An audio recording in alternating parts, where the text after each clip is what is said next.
But it lives in your fantasy world, right? Like, I could be the person that rides a motorcycle. And have that In life reality, jacket, yeah. absolutely. It's fantastic. It's fantastic. Every story has two sides. I can see both. Worse, I can live them. I just loved the game when I played it. It was such a beautiful story and it was such a beautiful game. So, and now it has been like 2 years of that game. It came out 2021. Now it's been 2 years last month. So what do you think about like 2 years of this game, that game that you worked on? I'm so pleased that people have been so excited about it. It's probably, I maybe shouldn't say this, but it's probably my favorite thing that I've done, you know?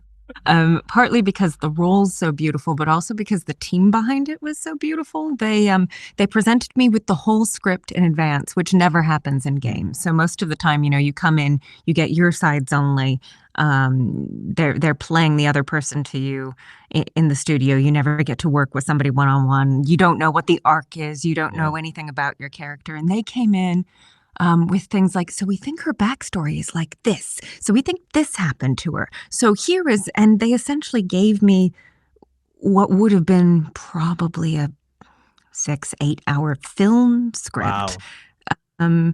Straight through. So it was so creatively satisfying because you got to build an arc, right? You could see, and you know, there are different directions that some of the scenes go in, but the arc of the character and the arc of the story was in place. So you really had a lot to play with. And I think it's a beautiful game. I mean, I'm biased, right? But just the people who built it with so much care and so much excitement. So right from the beginning, they're like, "Oh, and look, this is what it looks like when it splits." And that is really cool. Yeah, so I'm so delighted for them because I adored them so much. The guys at Bloober, it was so much fun from the beginning. Yeah, I really enjoyed the moment it goes split and then the character can see two different worlds at the same time. I thought that was very unique. The environment and the storytelling and the character, how she was, and how in the end it turns out to be very insane. I was not expecting the way it was going, and in the end it turns out like in a very spectacular, in my opinion, and ended up in a way where I thought like, oh, there might be more. So do you think that there might be more, like a sequel to the game? I don't know. I'm keeping my fingers crossed because I had so much fun the first time around. But you know, the ending is a little ambiguous, so I don't know. Damn it. I wish there would be that there's like sequel, because I think like a lot of people, because I was recently watching it again, and I played the game, but I didn't install it. So I was watching like a few cutscenes here and there, and I remember I saw a lot of comments, people like, man, this ending, I need medium 2 now. Like, I'm like, yeah, but you know, this is a horror game. So did you ever watch any horror movies or shows? I am very susceptible to a jump scare, so I tend to like suspense. I get so invested in suspense, so I find it quite stressful. So I don't watch tons because it's just so hard because you know that at any moment the thing's gonna happen. So I don't watch tons, but I felt like this is gentler than some of the definitely. The other reason that I'm sort of selective about my horror intake is so much of it gets kind of gratuitously violent and gory, and so often that ends up particularly badly for the women. Like there's a lot of fetish-sized violence against women. Yeah. And this is so pleasing because it's so not that. And the issues of violence against women are dealt with, I think, really carefully and smartly. And I think empowering is probably an overused word in these kinds of circumstances, but I felt like it was a really smart, careful treatment of something that's generally that can very easily tip over into something more superficially gratuitous. Definitely. Yeah, you're right. I think that you just mentioned, like, it is done in a particular manner in some ways. And this one was like a very different direction where they took it, because it was like not too gory, not jump scary, but it's like psychological horror, which I really love, because I love when things are psychological. So this game got compared to like other games. Like there was a game called Silent Hill, which this game immediately got, compared to. And I think it ended up doing very well. So I'm just very happy that they went in this direction. But it's interesting too, because there are moral consequences for the antagonists as well. Yeah. So the people who are set up like in opposition to Marianne, or whose story she's trying to unearth, the people who have perpetrated the things that are really awful are kind of broken by the fact that they've done these things, which is an interesting treatment of. I don't think that's a spoiler. Is that a spoiler? No, not at all. I think at this point people must have played the game, and I'm like, if somebody says there was a spoiler, I'm like, what are you doing? It's been 2 years. Play it, damn it. I know, but still, I shouldn't be responsible for the spoilers. Don't worry about it. There's no spoilers at this point. Okay, thank you. But yeah, I think I know this was like voice work for you, and I believe you did not do any performance capture for this game. No, it was interesting because I was supposed to do the performance capture, but then the pandemic hit. Yeah, of course. So they recorded the motion capture in Poland, and then I recorded the voice and face in a studio during the pandemic in London. And actually, I had at first been really sad to miss out on the motion capture part, because that's so much fun and it's such a fun part of building the character. But they had locked down the visuals first, and it was really wonderful to see what the motion capture actress had been doing, because it was able to then inform the voice performance as well. Like there were a lot of gestures that she makes that just kind of aren't in my repertoire. And I was like, oh yeah, okay. So if I were the kind of person who did that, then I'm and so it was really fun, because it was kind of a collaboration over time in that respect. So I got a lot of fun input from her, even though we never got to meet. So, and I think the work she did is wonderful. Yeah. I think I saw some of the behind the footage of the motion capture, which is, I think it was done very well. Somebody who is a motion capture artist is able to imagine the world that they're in, and then do it so well. I'm like, how do they do that? And was it ever challenging for you to follow the motion capture, like what has happened there, and then you have to deliver the voice in that particular way? Was that ever challenging for you? There were a few things that I think were very tightly synced. And because some of the decisions had been made beforehand, there might be the picture might be emotional in a certain way where I had thought the trajectory was going off in a different direction. I often got the note to play darker, and my instinct is to be a little bit more light and wry with it. So, because I think that's scarier. I think it's like, if it's all normal and then it falls apart, it's really freaky, rather than if you're sort of telegraphing, this is scary. This is scary now. But it was all really useful in that respect, because I was learning things about how best to fit the genre as they'd envisioned it for this game. And I think we found some really satisfying mediums, as it were, between our various aesthetic tastes. It really did feel very collaborative and satisfying in that way. It's always fun when you bring something in and then somebody contributes something that just wasn't on your map. You're like, oh yeah, it could be that. Which again is a good thing that I've gotten to do in a lot of games. It's just sort of like, oh, play that. So sorry, I'll stop. No. I was like, I think it opens up, if you see something, as you said, if you see that performance, it opens up okay, then I think you can do, I can go this way, or it gives you more ideas, which is, I think Yeah. that's very interesting and helps. I believe that helps you out a little bit. Absolutely. Absolutely. So if this is one interesting thing that I would love to know from you, if your character Marianne can live in both the worlds, can see the world of the living and the world of the dead. If you yourself had that power to see the world of the living and the world of the dead, what would you do?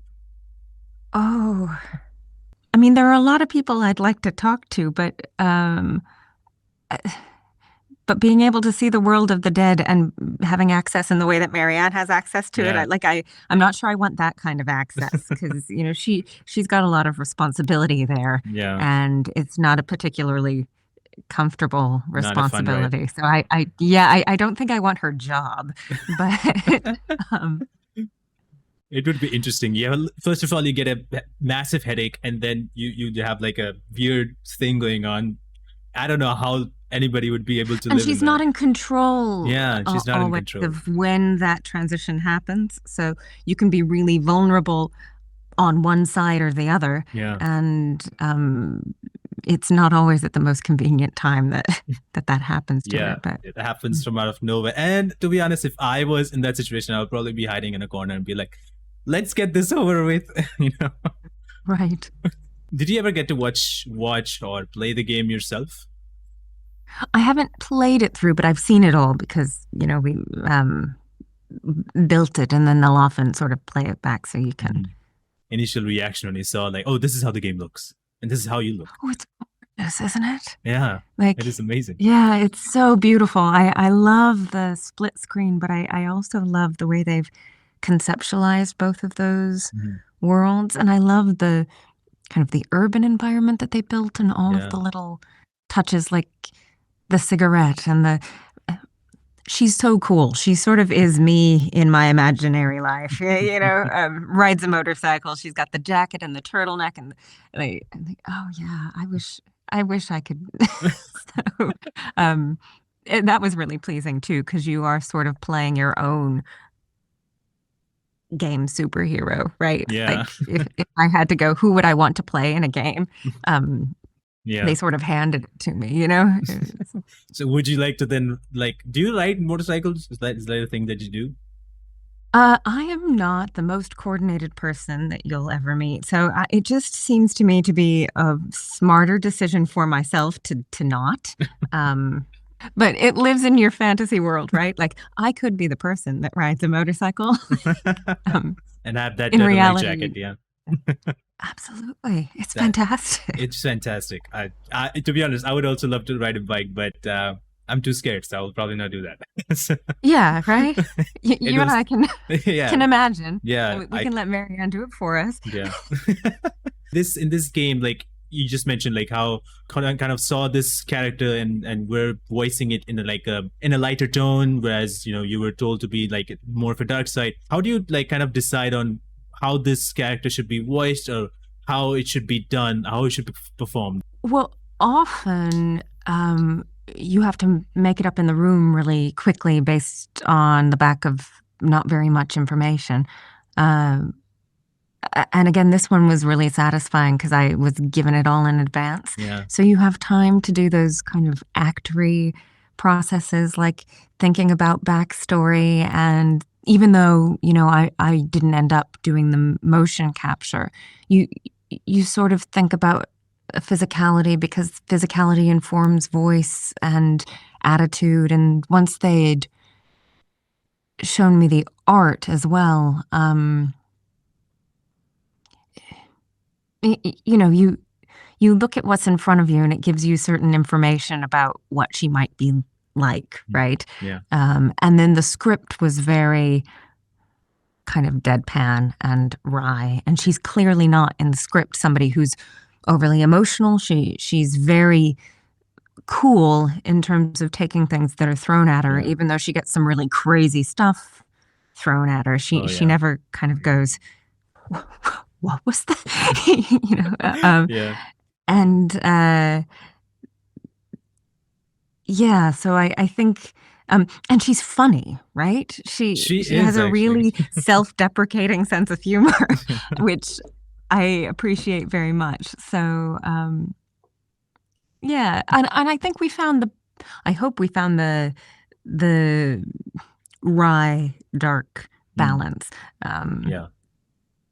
Those kinds of things are also fun to grapple with as well, because if you knew exactly what it was before you turned up, it's just not quite as exciting. You know? Yeah. It's not as As- interesting at that point, I guess.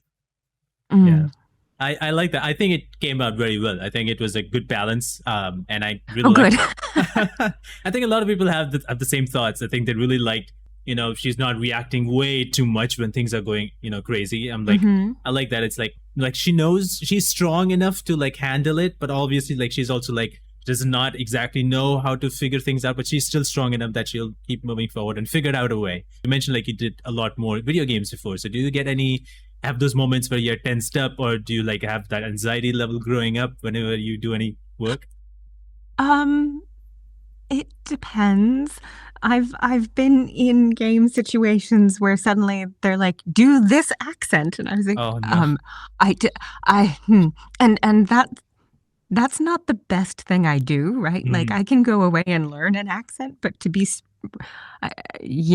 have one sprung on you in the sometimes really random ones, it's that always terrifies me a little bit, because some people have a real gift there and they can just hear it and intuit it, and I have to kind of build it really carefully, syllable by syllable, listen to a lot of things in advance. So that's one of the things that frightens me the most, is being asked to do that spontaneously, because then you're so worried about making sure you're accurate that you're not playing so much. Makes sense. That happens, to be fair, less and less. I think there's a movement in the games industry to try and cast things a bit more authentically in terms of core accent. But and so like most of the work I do is American work, although I'm based in the UK most of the time. Every now and then they'll throw like a standard British accent in, if you're playing like 4 different characters and you need to differentiate, and this one has 3 lines as they bring the object to the main character.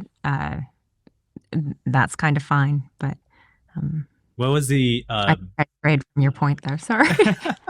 But no, I mean, I cannot believe that on the spot getting an accent. To be honest, I don't know how anybody would be able to handle it. They all of a sudden changed.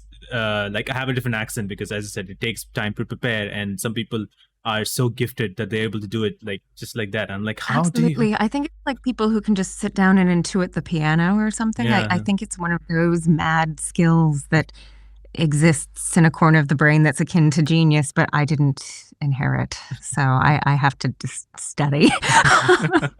Is it ever weird to, watch your own scenes or listen to your own lines from video games? Oh, yes, all the time. In my case, like when I do this in interviews and stuff, and when I listen back to it, and when I'm editing it, I would skip my voices, just like skip what I cannot listen, and then I listen to the things that everybody else is saying, because I can't, because I'm immediately judge like, oh my god, I did not speak this way. I should have done it differently. I should have done. Yeah. Oh yes. I really try hard to avoid listening back to myself if I can, which is hard because you also kind of have to listen back to yourself so you can learn what to do better. So there's a degree to which you have to sit through it so you know how to like improve your craft. And on the other hand, it's just like, oh, don't make me. It is the most hardest thing in my opinion. Like, oh my god, I have to watch my thing. Oh man, why do I do this at the same time? So I mean, but we chose it also, right? Yeah. It's our own fault. Like we chose it. We gotta go through it. A lot of people like, yeah, great voice. I'm like, that's great. And then I see some people commenting on my videos like, hey, you have a fake accent. I'm like, that's great. So it's like, thank you, I guess. So it sometimes gets to me. I'm like, oh gosh, like they might be right, and then things go all the way crazy. Like, oh my, I might not be doing great, and might have to change something here and there. Do you ever fall into like, sort of that trap? You can say like you overthink about like what you've been working on, and I think feedback is an area where one has to be particularly careful because I do think like what we do lives so close to our sense of self that it can Yeah. be really damaging. So I have come to like the system I developed for coping as best I could was like get feedback from trusted people who I know will be um, as frank as possible. Like it's lovely to have your best friends in to see you at the theater, but you also want somebody to say, "Oh, and I think you missed. Oh, Mm. and I think you could." Lovingly, not like, "What do you think you're doing up there?" But um, and your director is a good source of feedback. Yeah. But kind of aside from the people who are supposed to feed back to you in the production setting, and a few people whose opinion I really trust and seek out because I know they're going to give me measured, intelligent, and useful criticism. Like I avoid reviews, Oh. 'cause, oh yeah, well, a bad review is soul destroying, and a Oh good yeah. review is never good enough. Like it just isn't. Like you, I can understand. Yeah. um, I I was in a farce earlier this year, and my partner got really excited about reading the reviews, and I was like, "Don't do it! Don't do it! Don't do it!" And they're like, "Oh no, look! It says Kelly plays a something about like and broadly." I'm like, "No, broad is not a compliment here.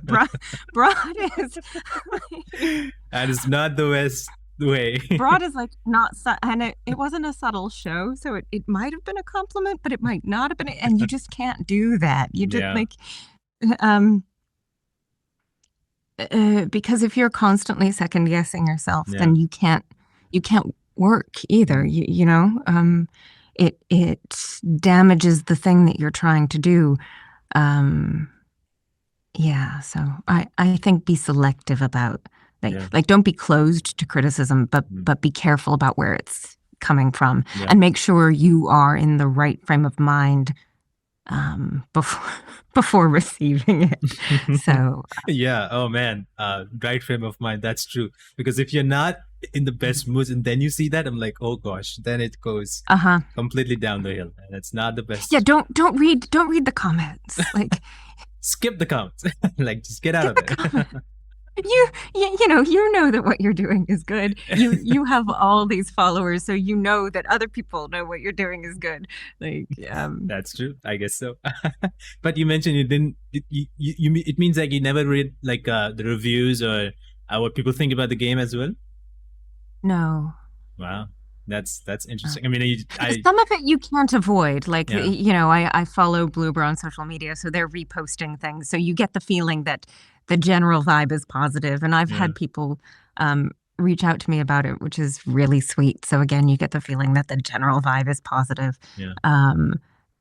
Uh, and that's different to kind of like, you might look it up and see where it is on IMDb Mhm. or see how, but you just have to kind of approach with caution, right? Yeah. Totally understandable. People will generally tell you anything you really need to know. Like if you've been nominated for something, they will tell you. Yeah. If it's awful, they will avoid you like anything. So you will generally. It's really easy to figure out, like, are people embarrassed to talk to me about this piece of work? Okay, I won't push. Yeah. People are like that. It's so hard. But the video games like industry in general has grown so much. We have seen so many incredible Yeah. games. We have so many incredible actors. What do you think about video games like in general? Whether it's like just in general like an art form to being an actor in that video game. Like, what do you think about the whole thing? I think gaming is a really powerful and satisfying medium, Yeah. I think it allows us as adults to kind of continue that process that we started as children when you used to play like, oh, I'm a doctor, oh, I'm a motorcycle riding superhero, right? And then as we get older, we can't so much. Yeah. It's not cool. It's not. But I think gaming gives us a little bit of that creative energy and that imaginative energy where you get to physically be in the novel or the you might be too young for those choose your own adventure books. When I was a kid, there yeah, do you know what I mean? I know. But except you're the protagonist, and so there's a really satisfying kind of, it blurs that boundary between like reading or watching something and embodying it. Yeah. Even if you only are doing it with your thumbs, but more and more they're with VR and and the other ways that we have to engage with gaming. It's becoming much more physically interactive. I think that's fascinating and really rich as a space for like creative satisfaction and exploration and the things we learn about ourselves and the things we learn about the world outside of us. I think it's a really interesting space. Yeah, it's such an interesting space, and I've been playing games for so long, and now I've seen like the change, the way games are being done. Now it's more like you see The Last of Us became from a game to a TV show in HBO, and then like we have like movies being made from video games, and there's a lot of that happening now. Especially now they're doing more of that, and like there's cutscenes in the games that feels like a movie, which is so cool. And so like I've seen these kind of developments, which is amazing, and it's just incredible. And that's why I really love the medium as well. That could also turn into like a movie or TV show now that everything is being kind of like sort of turned into a movie or TV show. Would you like to see that? Would you like to want to have like the medium into a show or maybe a movie? Oh, I would throw myself at that. Take me in. Absolutely. That would be very fascinating. I would love to see, because I know that Troy Baker was the one who voiced the monster in the game. So I would love to see him do that weird noise and stuff that he does in the game as well. But oh yeah, how? I like, you only have the equipment you have. I don't know how he does that. I have no idea. That man is a mystery. I would say that guy has been in so many video games, and he's been like, and I remember he was once saying in an award show, like there was a game award show, which he mentioned like, how does one get into acting in video games? And the process is surprisingly simple. Step one, save up your money, buy a decent microphone, and then wait for Nolan North and I to die. He takes all the roles of video games. And so I was like, wow, that's great. I think that's true. Voicing and playing the roles in a movie are like kind of different. So like what is like kind of like your experience in both the sides? What do you think like is kind of more easier or more harder to do? Is it movie, video games? Well, they're just different, you know. I suppose from a really technical perspective, a video game is a little easier because you can get up at a normal time of day, wear your own clothes. Yeah. You know, you don't have to. Well, the motion capture side, you've got to have it memorized. But if you're just doing the text bit, you don't have to memorize it. So those things leave you with a little bit of brain space to do some of the other parts of the creative process. Yeah. But then there are those challenges as well where you might not necessarily have all the information that you want about the character, so you're doing a lot of invention on the spot. Do this accent, those kinds of things. And then film, there's so many moving parts at any given point in time, and it's not always clear which part of that process is you. So you're having to throw the same amount of energy if it's your close-up or if it's your reverse and now you've done it 20 times, but the best one you ever did was when they were shooting the back of your head and you can never get it back, you know? So Yeah, they're just different animals. I'm started as a theater creature, so much of my work's in theater, and that's a different animal again. Yeah. Probably the gaming thing is a little more akin to that, but I can't tell you why I think that. I think I would say I'll like keep thinking. performance capture might be somewhat close to theatrical work because you have things that you have imagining and you have like points like marked on the floor or something like that, and then you have to react to that. I think that's where it's closest to, and I believe, because I've not done anything, but like I believe that's how I would be. I think you're probably right about that. And often, not always, gaming, not all of it, but much of the gaming stuff I've recorded sequentially. So you do have that kind of temporal arc that you Yeah. get on stage, but you don't have it all in film, Mhm. where you'll die on the first day and then have the love scene on the second day and Yeah. then meet the person on the last day. Like, yeah. Yeah, I cannot imagine how when somebody's shooting a movie and then like they would not know like what this movie is and how it actually goes, and they have to watch the movie like, oh, this is how. Okay, I had no idea what I was acting, but okay, this is how it is. Right, absolutely. Which is hilarious. I get to listen to a lot of people who talk about it, so they have no idea what's going on, and then they see the movie, they're like, You've been given "Oh, your pages, you turn up, Yeah. you do the thing. yeah," and that's really cool. Ah. But it's like playing a character in a video game. If you had the choice, like if you had to choose one of them, whether it's playing a video game character or being part of a movie, like what would you rather choose? Oh, do I have to?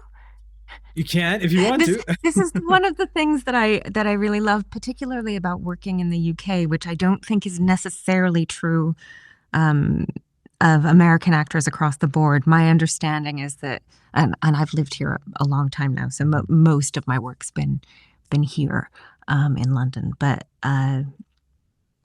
one of the really lovely things about the way the industry works here is you can do all of those things, like some theater, some cabaret, some audiobooks, some video games, like film, TV.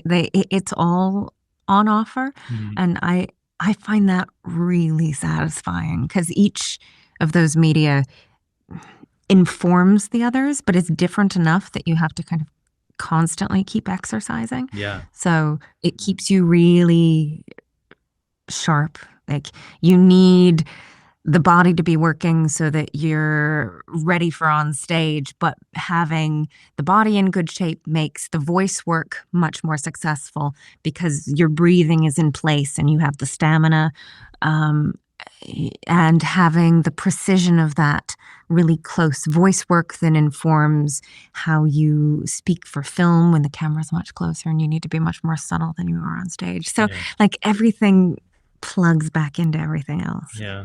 So in the end, it's like, I want everything. Give me all of it. Yes. Is that too much to ask? I don't think so. No matter what you enjoy, I think if you can do all of it and you enjoy all of it, like hell, just go for it all. And it would be very cool if there's another horror game that you're a part of. But if not, I would love to. I would love to see what's next for you. But to be honest, thank you so much for taking the time with me and talking about the medium and about your roles overall and acting journey in general. So thank you so much for taking the time, really. Thank you. I'm so happy to meet you and to be here.